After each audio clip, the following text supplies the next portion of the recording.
Welcome to the Fabulous Fifties and Beyond. I'm Jim Pollard, your co-host with my wife, Jeanetta. Today we have a local author with us, and we're going to be talking about her book, Service with a Smile, and Sometimes Even a Life. You stay tuned, and we'll be right back. And he'd say, go with what you got. Start from where you are. Give it your best shot. Keep reaching for that star. Get in the race, keep your own pace, keep moving and never stop. Just go, go with what you got. Welcome back. Our guest today is Judy Askew. She currently lives in Brookport, a native Kentuckian though, who's traveled, I guess we could say, all over the world. Pretty much. Pretty much all over the world. Judy, good to have you with us today. Jeanetta introduced me to Judy. Judy came to our Writers Guild meeting. We have currently started an Irving Cobb Writers Guild in the Western Kentucky area. It meets the second Tuesday of every month. Our next every other month. Our next meeting is in July. So you writers or wannabe writers out there might want to keep that in mind. It'll be the second Tuesday of July, and it'll be at the McCracken County Public Library at 1 o'clock. So you might want to keep that in mind. Judy, good to have you on our show today. Thank you. And we tried to get her before, and she's traveled. She's a big race car fan. Yeah. She just fit right into Western Kentucky. Yeah, just got back from Indianapolis. Got rained on, but it was exciting. Yeah, good race. You were there for the Indianapolis 500? Oh, yes. I'm a Danica Patrick fan. We're going to have a woman winner any of these days. Okay. Well, she may be the one that does it. She'll have to be.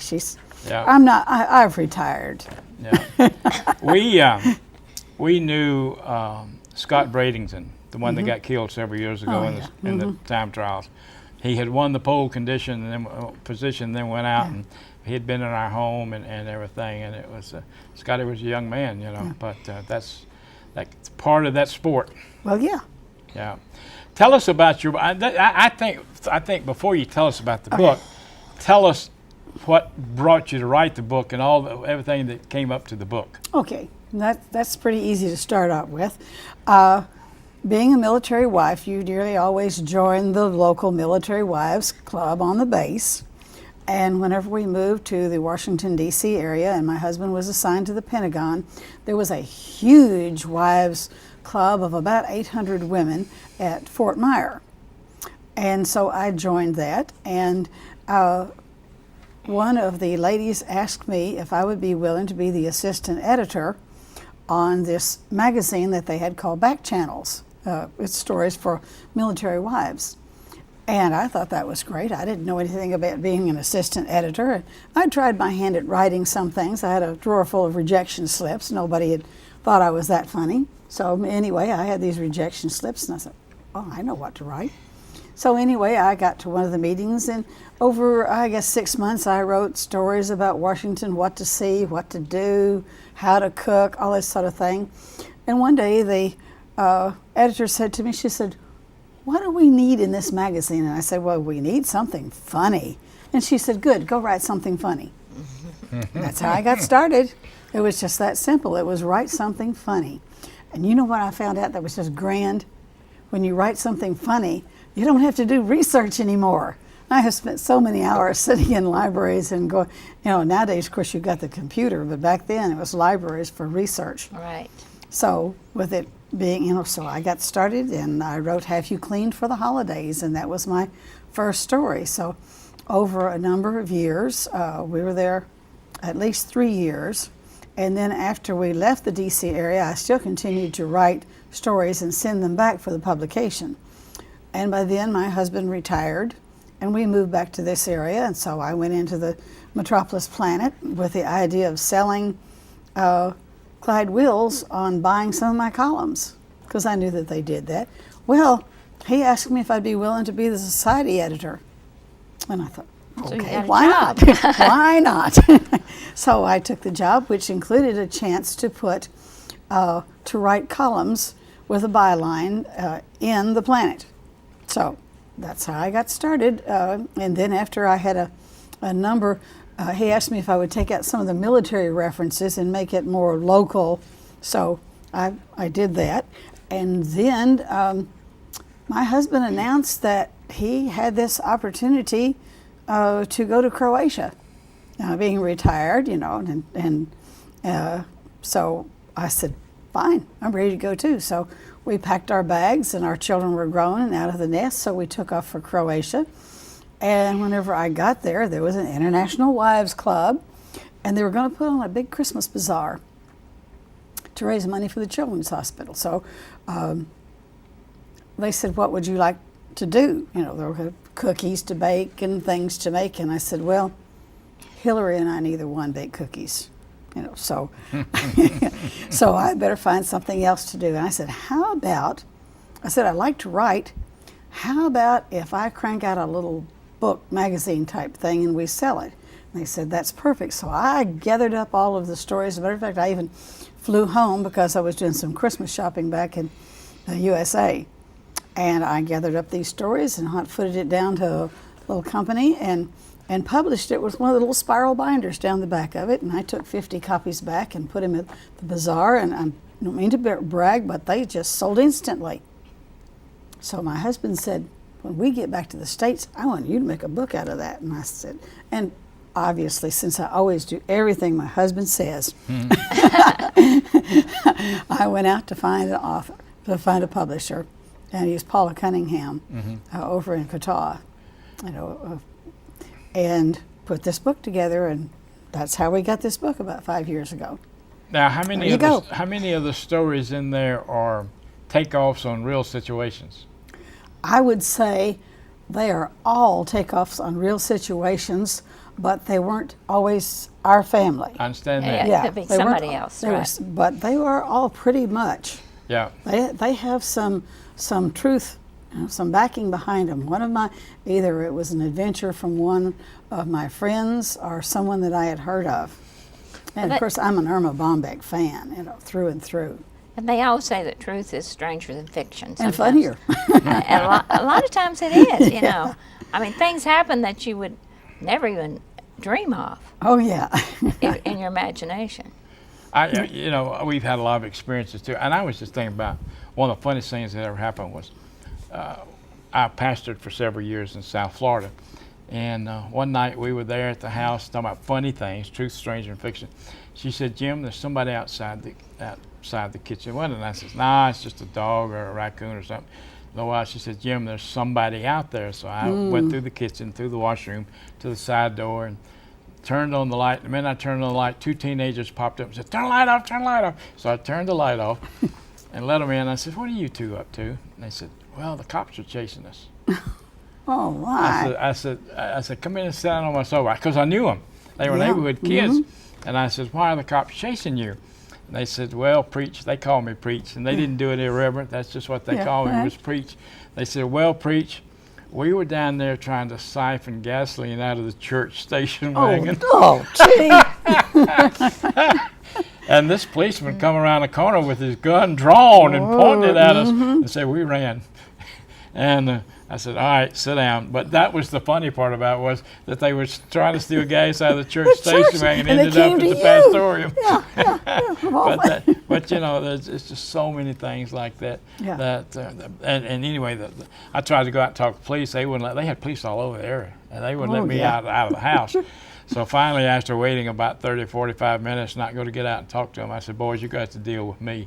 So I gave them their punishment, and it was like community service duty around the church. Yeah. And I said, for 2 weeks, y'all got to come in every afternoon and pick up all the trash off the churchyard. And the funniest thing was, that wasn't the worst part of the penalty. The worst part was that all of their friends walked along behind them as they were picking it up and saying, you missed one, get that one, get that one. But it's true, there's so many funny things that go on. So your book, I think before we get too far, I want to tell them some places that it's available. It's at, is this BB's Artisan Market around the corner from C.C. Cohen's? And very creative. Okay. Very creative across from C.C. Cohen's, and then BB's around the corner, and then the Blind Spot over on Kentucky. Okay. Okay. Now, what I heard you and Tammy talking. You're involved with the library there Oh, quite a yeah. bit, aren't you? Yeah, Tell us a yeah. little bit about that, because I think that needs to be known too. Oh, okay. All right. Well, this number of years ago, we were trying to get a library started in the town of Brookport, and there wasn't a big enough tax base to do it, so we ended up doing turning into a corporation and became the Brookport Betterment Incorporated so that we could be a legal entity and sign contracts. So we are a public library, but we are privately funded. And one of the things that I do is my book is available there at the library, and then of course the library gets a percentage of any of the books that I sell there. Okay.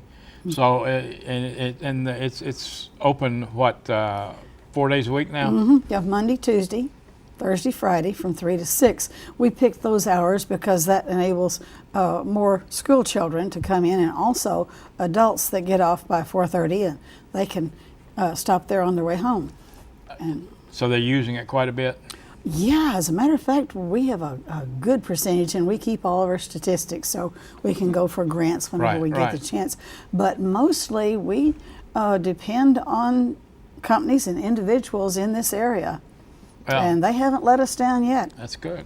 Reading is so important. Oh, I know. It's It's- to me, and there was television as a teenager, but most of the time I'm an only child, and reading was the grandest adventure of all. And again, that's, going all the places, those are things that I read about whenever I was a kid. Well, I've always said that if you can read, you can do anything. Yes. If you can read and comprehend. Yeah, let's go along with Yeah, comprehend. because the knowledge is there. Even in the age of computers, you still got to be able to read and comprehend. Oh, yes. It's just easier to get the information. yeah. That's That's the whole very thing. true. Yeah. Yeah. When you were talking about the kids and all, there's an article I've written. It's called Sit, Speak, Stay. And it's very tongue-in-cheek about the need for child discipline centers. And where I talk about the fact that if you can leave your dog off and you can, teach a dog discipline, there's a need for child discipline centers where you can leave your child and they'll potty train him and, teach him to come when you call, and it's Yeah. a very good thing. Well, I was at a local restaurant, and this friend of ours, we were having breakfast, and she was talking to me about what was I writing, and I was telling her about this Sit, Speak, Stay article. And a waitress came up and she said, "Oh, that is wonderful." She said, "I got to get my kid in there."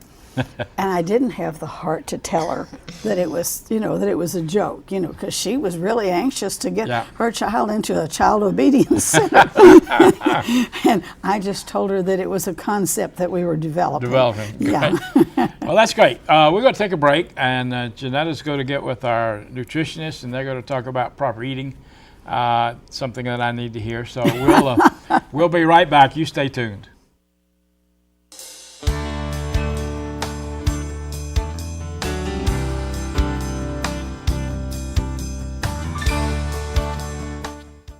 We welcome back Pam Ward today. Pam is a registered dietitian at Western Baptist Hospital, and she comes to share with us each week about exercise and eating and all these things that we really do need to know. So welcome back, Pam. Thank you. It's good to be here. And what are we going to be talking about today? Well, today I want to talk about multivitamins. Okay. Lots of folks take multivitamins, and most of them, if not all of them, need them, and so do a lot of people that don't take them. But there are some things to watch for. Don't just walk in, into Walmart or whatever it may be, just grab a bottle and go. You've got to pay a little more attention. You've got to be a little choosier in your selection. There's some things you need to consider. Okay, and so, but they do tell us that none of us gets enough nutrition in our food. And actually, people over 50, even more so than younger people, need to take a multivitamin because a lot of it, our body doesn't absorb things the way it used to. For example, as we age, our stomach does not produce as much stomach acid, so we can't digest B12. And so I'm sure you've heard of people having to get B12 injections. Yes. And that's the reason for a lot of it. So if you're over 50, you probably want to look for a vitamin that has B12 in it. And I've had a real shortage of vitamin D. I mean, I was just put on 50,000 IUs of vitamin D three times a week. Yeah, and of course, bone density is a big Yes. big thing there. And actually, taking it does bring up another point, unless your doctor recommends. Let me preface this with that. Unless your doctor recommends, look at the label. You don't need, the nutrients don't need to be over 100%. You don't need 1,000% of your vitamin C from a multivitamin. You only need what you need, 100%. The problem is some of these nutrients in excess amounts can cause you problems with particular medications, that sort of thing. So don't go overboard with them. Make sure it's not more than 100%. And if you take too much, it just goes. It does, doesn't it? Unless it's a fat-soluble vitamin. Sure, your body takes what it needs and you just excrete the rest. So you're spending a lot of money and serving absolutely no purpose. And sometimes you need to take them, like if you're going to take 2 vitamins, let's say 2 vitamin C. You need to take one in the morning and one at night, or? Some vitamins do have a shorter half-life. In other words, they're processed faster. But if you just take a good multivitamin once a day, you're probably going to be fine. Vitamin C, for example, it's not fat soluble. So if you get too much, it's just going to go. So other than, we talked about before, like calcium and iron, you would not want to take those 2 together. But most of us, if it helps us remember, it's okay to take them together. Yeah, and I could use that. Yeah, sometimes it's hard to remember. Like the vitamin C, those kind of things, you really do want to look on your label, look and see who this particular vitamin is what their target audience is. Mm-hmm. Is it senior citizens? Is it women of childbearing age? Is it children? And we do want, as we get older, we do want to get the ones for baby boomers or for older folks, because their needs are a lot higher. For example, I would need 1,000 milligrams of calcium a day. You would need 1,200. It just changes as we get older. And we do need, I've been told to make sure that the calcium has vitamin D. Vitamin with D, it. it's absorbed much better with vitamin D. You're exactly right. Something else with the vitamins is you don't have to use the expensive name brands. If there's a generic and there's a name brand, don't feel obligated. Oh, it's going to be much better to choose the name brand that you're going to pay a little bit more for. What you want to look for is there'll be a code, and it's USP. And if that code is on that vitamin bottle, regardless of who the manufacturer is, regardless of the price, that vitamin has been tested for purity, potency, how available it is to your body. So that's a good one. If it's got that USP code on it, it's a good option for you. Would that be like down at the bottom or something? I've seen it sometimes it's like a little seal. Sometimes it's in bigger letters down at the bottom. But it's usually displayed in a place that's going to be relatively easy to find, because it's a marketing tool. If your product has been judged and passes, of course you want people to know that. Absolutely. So it's usually in a pretty prominent place, so it's not too hard to find. And that's really good for people to know, because sometimes you think the more you pay for something, the better it's going to be. And I am guilty of that. I am terrible about that. But yes, it does. It can be a store brand. It can be generic, whatever it is, as long as it's got that USP code on it. Okay. All right. Now, what about some of the other vitamins? Vitamin E. As far as taking an additional supplement? Yes. You don't want to go overboard with it, because there has been some research that shows excessive amounts of vitamin E can affect your heart. If you're taking a good multivitamin that's got 100% of your needs, you're probably fine. Vitamin E is found in fats. It's a fat-soluble vitamin. So if your diet has just a normal amount of fat, 30% or less of calories from fat, you're going to get it that way too. So really the additional supplements aren't needed for most people, but they should be marked also. Well, and like you say, check with your doctor. Like if you have a, really, really low. Yes. Well, and for example, if you are on Coumadin, you would not want a vitamin or a supplement that was very high in vitamin K.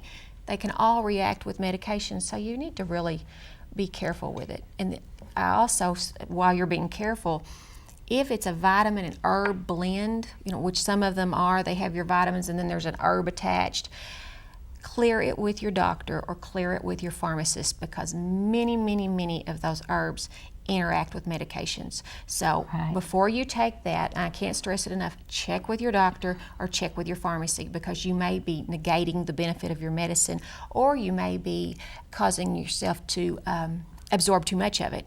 So check it, with your doctor before you start it. Okay. Well, thank you, and I think our time is about up for today, so we'll look forward to seeing you next week, and you stay tuned. We'll be right back.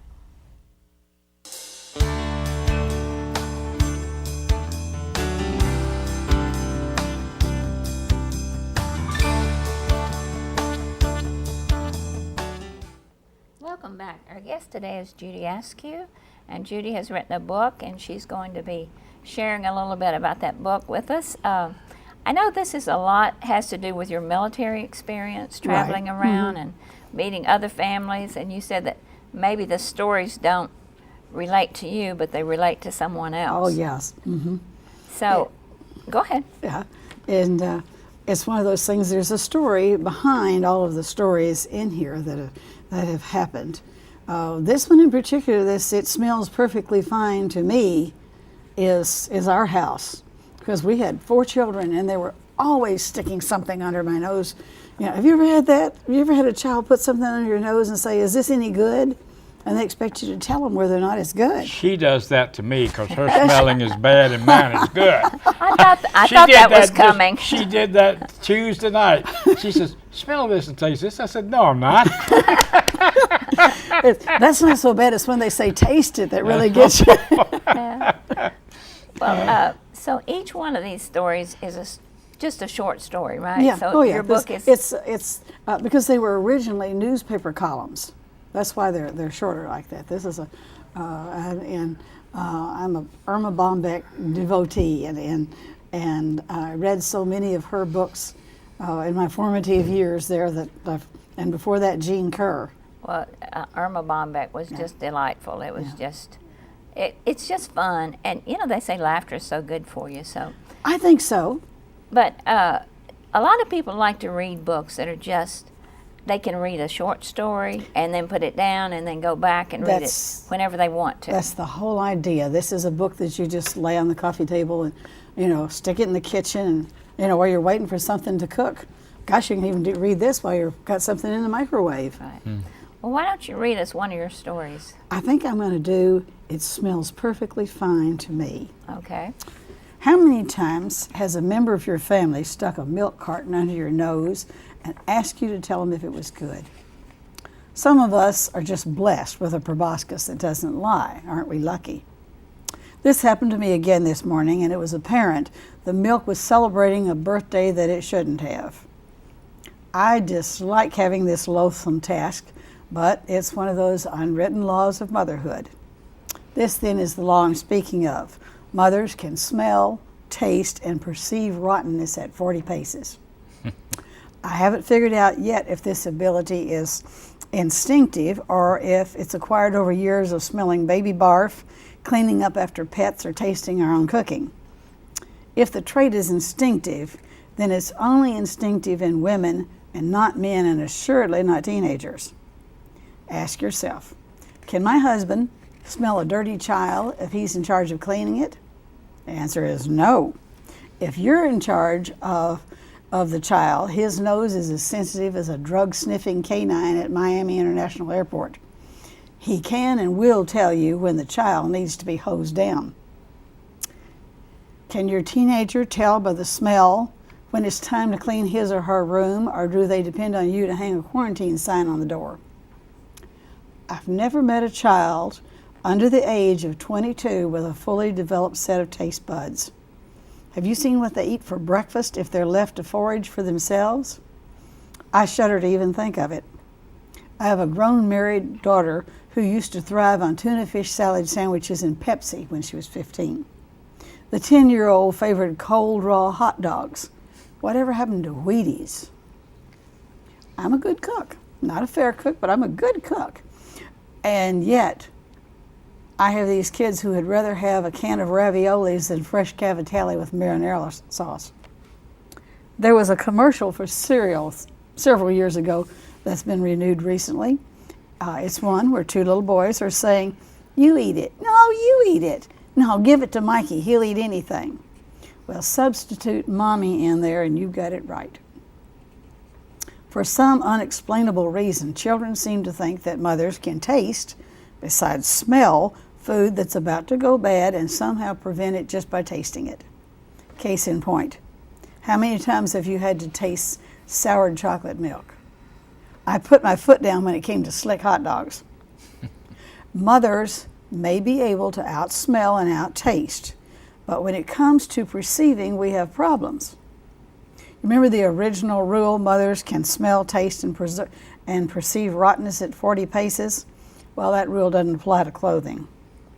I was born so long ago that checks and stripes weren't worn together, not to mention purple and brown and red.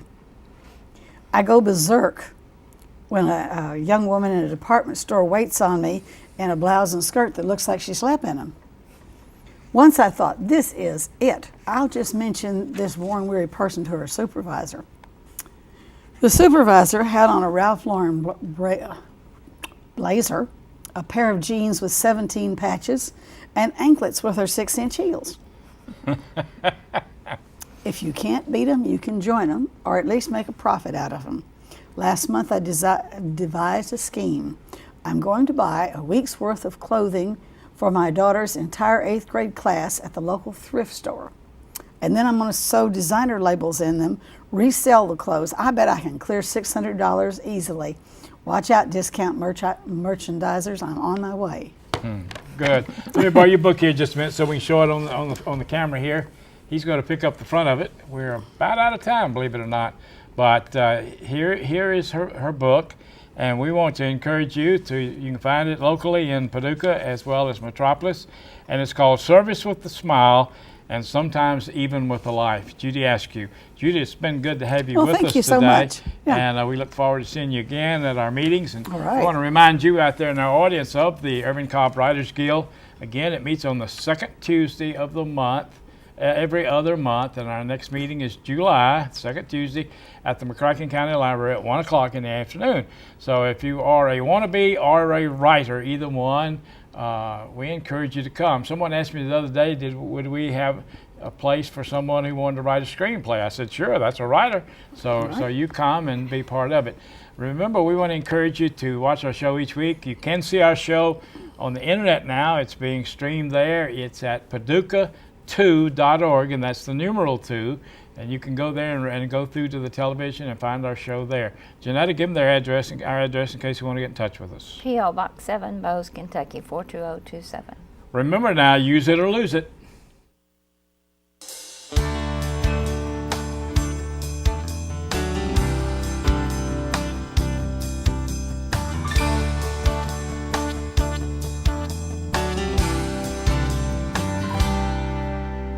Can't see as well as I used to. Can't run as far or as fast. Sometimes I think that the old me is becoming exactly that.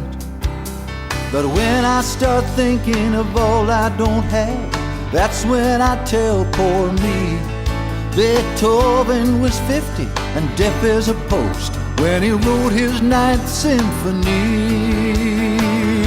And he'd say, go with what you got. Start from where you are. Give it